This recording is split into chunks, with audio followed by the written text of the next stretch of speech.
My impossible paradise was built on a mother's dismissive laugh, a laugh I hadn't heard in 5 years, until today, when she stood in my lobby, ready to claim her share of everything I refused to crawl for. The morning air here always smells the same, a mix of salt from the ocean, jasmine from the hedgerows, and the clean, earthy scent of damp soil from the pre-dawn watering. It's the smell of peace. It's the smell of a life I built from absolute scratch, a life that was supposed to be impossible. From my office, which is really more of a glass-walled bungalow perched on a cliff, I can see the entire resort. The Azure Serenity, I called it. A little on the nose, maybe. But it's what I craved for so long. Below me, a dozen private villas with their own infinity pools dot the landscape, seamlessly blending into the lush greenery. Guests are probably just waking up, stepping onto their private balconies to watch the sunrise paint the Pacific. I built this. Me. The boy who was told he'd never amount to anything. 5 years ago, I didn't have a cent to my name. I had a business plan scribbled on a napkin, a heart full of desperate hope, and a mother who looked at me with a unique blend of pity and disgust. I remember the last time I saw her like it was yesterday. I was standing in the immaculate beige living room of her suburban house, the one she was so proud of. My brother, Mark, the golden child, had just bought her a new car, and she couldn't stop talking about it. I had come to ask for a small loan, just a few $1,000s to get my initial proposal to investors. I wasn't asking for a handout. I was asking for a lifeline, a single thread of belief from my own family. She didn't even let me finish. She let out this short, sharp laugh, a sound that could curdle milk. "A boutique resort? You?" she said, looking me up and down as if I were something she'd scraped off her shoe. "Alex, be realistic. Your brother is a senior associate at a law firm. He has a real career. You drift. This is just another one of your silly little dreams. You need to grow up and get a real job before you end up on the street."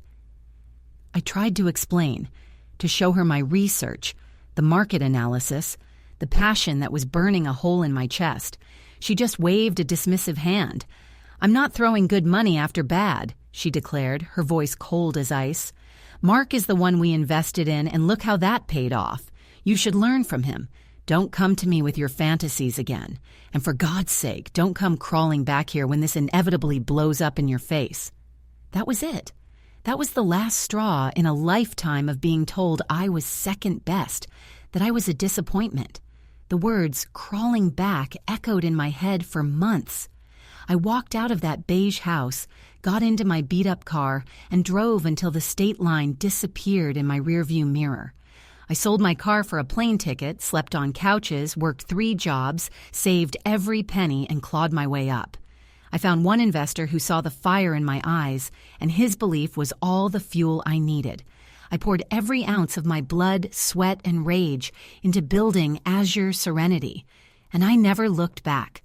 No calls on birthdays, no texts on holidays. 5 years of absolute, deafening, beautiful silence. My phone buzzed on the polished teak desk, pulling me from the memory. It was Maria, my front desk manager. Her voice was tight, stressed. "Mr. Reyes, you have a visitor at the main gate. She's not on the guest list, but she's being very insistent." I sighed. "We occasionally got influencers or looky-loos trying to get in. Tell her we're fully booked in private property, Maria. You know the drill." There was a pause. "Sir." "She says she's your mother." A cold dread, an emotion I hadn't felt in years, washed over me, chilling me to the bone despite the tropical heat. My knuckles went white as I gripped the edge of my desk. My sanctuary, my fortress of peace, was about to be breached. I told Maria I was coming. I walked the stone path from my office to the grand open-air lobby, my heart hammering against my ribs. And there she was. She looked older, her face etched with lines of worry that weren't there before, her expensive-looking handbag clutched in her hands like a shield. She was scanning the lobby, her eyes wide with a mixture of awe and something else, appraisal. Like she was sizing up a property she was about to acquire. She spotted me, and her face broke into a wide, beaming smile, as if we'd just seen each other last week for a pleasant Sunday brunch. All the old anger, the hurt, the betrayal, it all came roaring back. I stopped a few feet away from her, my face a stony mask. I wasn't going to make this easy. "What are you doing here?" I asked, my voice low and devoid of any warmth. She just chuckled, that same sharp, dismissive sound from 5 years ago, but this time it was coated in a thick layer of false sweetness. She took a step closer, gesturing vaguely at the stunning ocean view behind me, at the immaculate architecture, at my entire life's work. "Oh, stop being so dramatic, Alex," she said with a wave of her hand. Then she looked me directly in the eye, her smile unwavering, and delivered the line that shattered my 5 years of peace. "This is a lovely place you've built for me, sweetie. I've already picked out my villa, the one with the ocean view, of course." The words hung in the humid air between us, so absurd, so monumentally arrogant, that for a moment I was speechless. A part of my brain was actually searching for the punchline, waiting for her to break into laughter and reveal this was some kind of twisted, tone-deaf joke, but her expression remained one of serene, unshakable entitlement. My shock quickly curdled into a cold, hard rage that settled deep in my gut. I took a slow breath, forcing my voice to remain level. "I think you're mistaken," I said, the words coming out clipped and precise. "This is a business. The villas are for paying guests. You are not a paying guest." She tisked, as if I were a silly child who didn't understand the rules of a game she had invented. "Don't be difficult, Alex. We're family. Of course, I'm not a guest. This is my son's place. It's practically mine. Now, I saw the Villa del Sol on your website, number 7. The corner unit with the wraparound terrace? That one will do just fine. I'll need the staff to help with my bags." She actually started to turn, looking for a bellhop as if the matter was settled. I stepped in front of her, blocking her path. The 5 years of silence, of struggle, of building this life without a single word of support from her, coalesced into a wall of resolve inside me. "No," I said. The word was quiet, but it echoed in the cavernous lobby. "You will not be staying here. You are not welcome here. You need to leave." Her smile finally faltered. Her eyes narrowed. The sweet doting mother facade dissolved, revealing the cold, sharp woman I remembered so vividly. "What did you just say to me?" she whispered, her voice dangerously low. "After everything I've done for you? I raised you, I clothed you, I fed you, and now that you've finally managed to stumble into some money, you're going to turn your back on your own mother?" I laughed. It wasn't a happy sound. It was dry and bitter, like scraping rust off old metal. "Everything you've done for me? You told me my dreams were silly fantasies. You told me I was a disappointment. You told me, and I quote, 'Don't come crawling back here when this inevitably blows up in your face.' Well, look around." I spread my arms wide, gesturing to the paradise she was standing in. "This didn't blow up in my face, and I'm not crawling. So why are you?" That hit a nerve. Her face crumpled, the anger replaced by a sudden, theatrical wave of desperation. Tears welled in her eyes, the kind she could summon on command. "You don't understand what's happened," she sobbed, reaching out to grab my arm. I flinched away from her touch. "Everything is gone, Alex. Everything." I just stared at her, unmoved. "What about Mark?" I asked, my voice laced with sarcasm. "The good investment. Isn't your golden boy supposed to be taking care of you?" Her breath hitched, and for the first time I saw a flicker of genuine, unscripted pain in her eyes. "Mark. His firm went under. A bad case. Some legal trouble. He lost his license. They took the house, Alex, the cars. Everything we had is gone. We have nowhere else to go. We're ruined." The story tumbled out of her in a pathetic rush, a litany of failures that were supposed to evoke my sympathy. but all I felt was a grim, hollow vindication. She had placed all her bets on one son while casting the other aside, and her horse had broken its leg. "So you came here," I said, piecing it together. "The son you wrote off, the failure with the silly dreams. I'm your backup plan, your emergency fund." She flinched as if I'd slapped her. "I'm your mother," she shrieked, her voice rising, attracting the attention of my staff and a few guests who were lingering in the lobby. "You have a duty." "My duty?" I stepped closer, my voice dropping to a low growl. "My duty ended 5 years ago in your beige living room when you laughed in my face. I owe you nothing. This paradise was built on your disbelief. Every stone here was laid with the memory of you telling me I would fail. So no, you cannot have a piece of it." I turned to my manager. "Maria, please call a taxi. Take my mother to the airport. She can buy a ticket to wherever she needs to go." Maria nodded, looking relieved to have a clear directive, and moved toward the phone. My mother looked at me, her face a mask of utter disbelief and fury. She was losing. For the first time in her life, she had no power over me. I turned my back on her, a final act of dismissal, and started walking back toward my office, my sanctuary. Then I heard her scream my name. "Alex!" I stopped but didn't turn around. Her voice was ragged, stripped of all its manipulation and artifice, leaving only raw panic.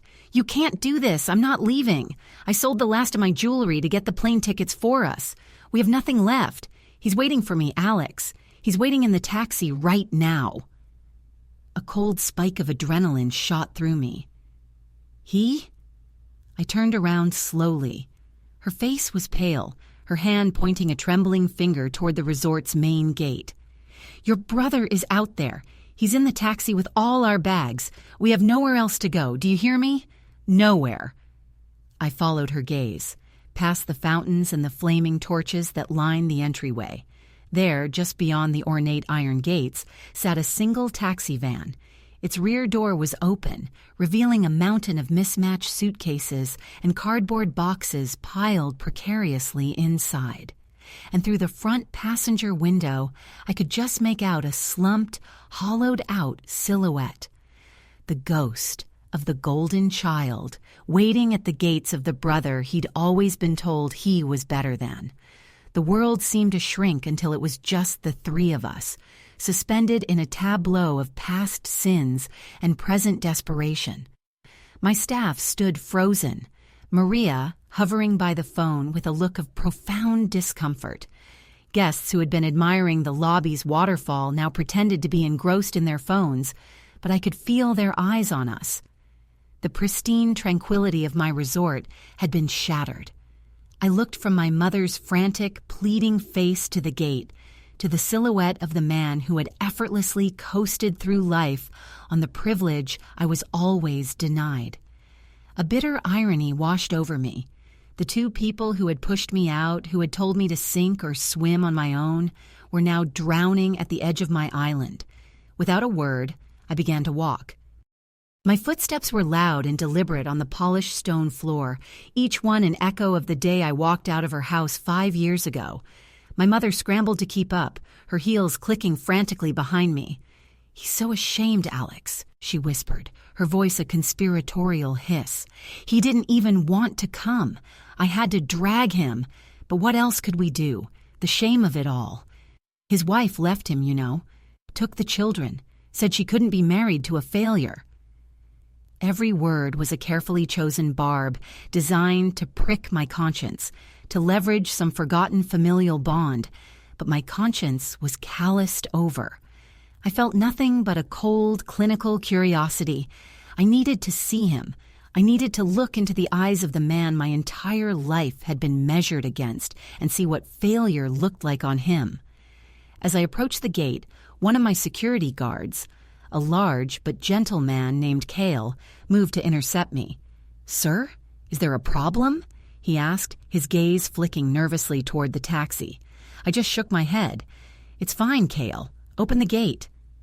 He looked surprised, but did as he was told, and the heavy iron gate swung inward with a soft, hydraulic hiss. The taxi driver, a local who looked thoroughly bewildered by the unfolding drama, peered at me through his open window. I ignored him and walked to the passenger side. The man in the seat didn't look like my brother. Mark had always been immaculate. His suits were tailored, his hair was perfect, his smile was a weapon of confident charm. The man slumped in the taxi seat looked like a faded photograph of him. His expensive-looking shirt was wrinkled and stained. A dark stubble shadowed his gaunt cheeks, and his eyes, they were hollowed out, staring blankly at the cracked dashboard as if it held the secrets to the universe. He didn't even seem to register my presence until I tapped lightly on the window. He flinched, and his head slowly turned. When he saw me, a deep, painful blush crept up his neck. He couldn't meet my eyes. He just stared at my chin, his expression a miserable cocktail of shame and terror. "Mark," I said. It wasn't a question. He swallowed hard, his Adam's apple bobbing. "Alex!" he croaked, his voice raspy, as if he hadn't used it in days. My mother was right there beside me now, her hand on my arm. "You see?" she murmured. "Please, Alex, your own brother. He needs you." I looked from Mark's pathetic form back to my mother, her face a mask of desperate hope. I saw it all so clearly. This wasn't just a plea for shelter. This was an invasion. They wanted to set up camp in my life, to live off the fruits of the tree they had refused to water. They would drain me not just of money, but of the peace I had fought so hard to win. The answer was still no, but I couldn't just throw them back into the street, not with him looking like that. As much as I hated what he represented, he was still my brother. "You can't stay here," I said, my voice firm, directed at both of them. My mother's face began to fall. "But," she started. I held up a hand to stop her. "You cannot stay at the resort. This is a place for my guests, and it's my home. It is not yours." I took a deep breath. "But there's a small guest house in the town at the bottom of the hill. It's clean. I'll pay for you to stay there for 1 week. 1 week, and that's it. During that time, I'll give you enough money for 2 plane tickets to anywhere in the country and $10,000 to start over. After that week, you're on your own. I don't want to see you. I don't want to hear from you. We go back to no contact. This is a one-time severance package. Do you understand?" My mother stared at me, her mind clearly calculating, weighing the offer. It wasn't the permanent life of luxury she had envisioned, but it was more than they had a minute ago. A glimmer of triumph lit her eyes. A foothold. That's all she needed. She was about to agree, about to launch into a performance of tearful gratitude, when Mark finally spoke. His voice was a dead, empty whisper, but it cut through the air like a shard of glass. "It's not enough," he said, still refusing to look at me. My mother shot him a panicked look. "Mark, be quiet," she hissed, but he ignored her. He slowly lifted his head, and for the first time his hollow eyes met mine. There was a raw, primal fear in them that I had never seen before. 10,000 isn't enough," he repeated, his voice shaking. "You don't understand, Alex. The people we owe money to, they aren't the bank. The money I lost, it wasn't mine." My blood ran cold. "What are you talking about?" My mother grabbed his shoulder, trying to silence him. "He's just upset. He doesn't know what he's saying." But Mark shook her off, his gaze locked on mine. "You didn't tell him, did you, Mom?"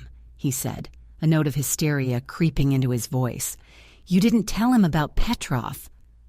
The name Petrov landed like a stone in a silent pool. It sounded dangerous, foreign, and utterly out of place in our vocabulary of suburban squabbles and financial rivalries. I saw my mother's face drain of all color. The manipulative matriarch was gone, replaced by a woman gripped by genuine, unadulterated fear. "Who is Petrov?" I asked, my voice dangerously calm. I looked at Mark, bypassing my mother entirely. "You will tell me right now who Petrov is." Mark finally broke. The story spilled out of him in a torrent of choked words and fragmented sentences. He hadn't just made a bad investment. He'd gotten involved with a loan shark, a brutal man named Petrov, who ran a shadow banking operation for the city's criminal underbelly. Mark, in his arrogance, thought he could outsmart him, using Petrov's money to play the market and pay him back with the profits. But the market had turned, and he'd lost everything. Not just his own money, not just my mother's money, but $250,000 of Petrov's money. The legal trouble wasn't a bad case. It was a desperate, failed attempt to embezzle funds from his firm to cover the debt, which had gotten him disbarred and ruined. "He wants his money, Alex," Mark whispered, his face ashen. "He gave me a deadline. It was yesterday. He said he would find us. He said there's nowhere we could run. That's why we came here. We thought you were rich. We thought you could just pay him." The sheer, breathtaking audacity of it nearly knocked me over. They hadn't just come here for a handout. They had come to hide, to use me and my resort as a shield, to drag me into the center of a violent, criminal mess they had created. They had led a monster to my door. I turned on my mother, my rage a white-hot inferno. "You brought this here? To my home? To my business? Were you ever going to tell me?" She cowered, unable to meet my eyes, muttering something about protecting me. "Protecting me?" I spat the words. "You put a target on my back. You risked everything I've ever built because you couldn't stand the thought of your precious golden boy facing the consequences of his actions." I spun back to Mark. "You did this. You fix it. My offer is off the table. Get in that taxi and get away from my property before I have you arrested for trespassing." "You can't," my mother shrieked. "They'll kill him." At that moment, my head of security, Kale, came running towards us, his phone pressed to his ear. His face was grim. "Sir, we have a problem. 2 men just arrived at the service entrance. They're not on any lists. They're asking for a guest named Mark Reyes. They look serious." My heart plummeted. They were already here. My mother let out a small, terrified whimper. Mark looked like he was about to pass out. I had a choice. I could turn them away, let my brother face the music he'd composed. Or I could let this poison seep into my sanctuary. All my life, I had been the one left to fend for myself. Now they were asking me to save them. Something inside me snapped, not into anger, but into a strange, icy clarity. I looked at my brother's terrified face, at my mother's pathetic desperation, and I saw them for what they were, 2 children who had never been forced to grow up. And I realized I wasn't just building a resort for 5 years. I was building myself into the man they never were. "Kyle," I said, my voice ringing with an authority I didn't know I possessed, "bring them to my office. No guards, just you. Escort them, and do not let them see my mother or brother." Kyle looked at me, surprised but nodded. "And get my family out of sight. Take them to the staff quarters in the back. Now." 20 minutes later, I was sitting behind my large teak desk, a glass of water in my hand, my heart beating a steady, calm rhythm. The 2 men Kyle brought in were exactly as I'd pictured, large, dressed in ill-fitting suits, with dead eyes that scanned the room for its value and its weaknesses. The one who seemed to be in charge introduced himself as Dmitri. He didn't waste time with pleasantries. "We are here for what is owed to Mr. Petrov. Your brother has been very foolish." "He has," I agreed, my voice even. "And for that foolishness, he has lost everything. His career, his family, his home. He has nothing left to give you." Dmitri smiled, a thin, unpleasant expression. "That is not our concern. A debt is a debt. If he cannot pay with money, he will pay with other assets." The threat was clear. I leaned forward, resting my elbows on the desk. "Let me propose a different arrangement. My brother is a liability. He is weak, foolish, and clearly terrible with money. He is of no use to you, dead or alive. I, on the other hand, am not." Dmitri raised an eyebrow. "I own this place. It is successful, profitable. I am offering to settle my brother's debt. In full. Dimitri's stony expression flickered with surprise. $250,000? He asked, a hint of disbelief in his voice. I can have it wired to an account of your choosing within the hour, I said calmly. It would hurt. It would wipe out a significant portion of my liquid capital, but Azure Serenity would survive. I would survive. Dimitri looked at his partner, then back at me. And in return? In return, I said, my voice dropping, you will take the money and you will disappear. You will forget my brother's name. You will forget my name. You will forget this resort exists. If I ever see you or hear of you, or even suspect that you are anywhere near my life or my property again, I will use every resource I have, legal and otherwise, to dismantle Mr. Petrov's entire operation. Am I understood? We stared at each other for a long moment, a silent negotiation of power. He was judging whether my threat had teeth. He must have seen something in my eyes, the same fire that had built this place from nothing, because he finally gave a slow, deliberate nod. The account number? He said, pulling a piece of paper from his pocket.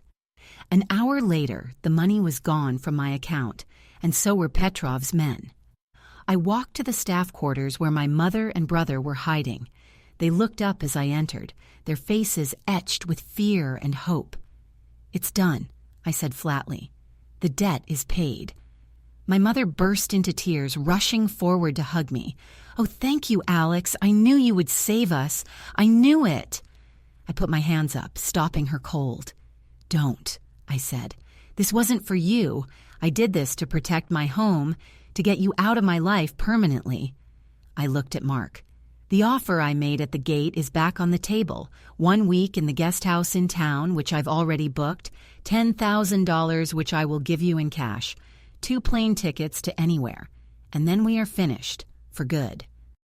That's what Mark just nodded, unable to speak, the shame and relief warring on his face. My mother opened her mouth to protest, to argue for more, but I cut her off. This is not a negotiation. You will take it, or you will leave with nothing. The choice is yours. For the first time, she saw the finality in my eyes. She simply nodded. I drove them into town myself, in silence. At the guest house, I handed Mark a thick envelope of cash and 2 prepaid tickets for a flight leaving the next morning. I didn't ask where they were going. I didn't care. As they got out of the car, my mother turned back to me one last time. Alex, she said, her voice small, I'm proud of what you've built here. The words I had craved for years now felt hollow, meaningless. It's too late for that, I said, and I drove away without looking back. As I drove up the winding road back to my resort, I didn't feel triumph. I didn't feel anger. I felt clean. I had bought my peace. It was expensive, but it was mine. The morning air still smelled of salt and jasmine. My sanctuary was safe. The silence I had earned was back, and this time I knew it was for good.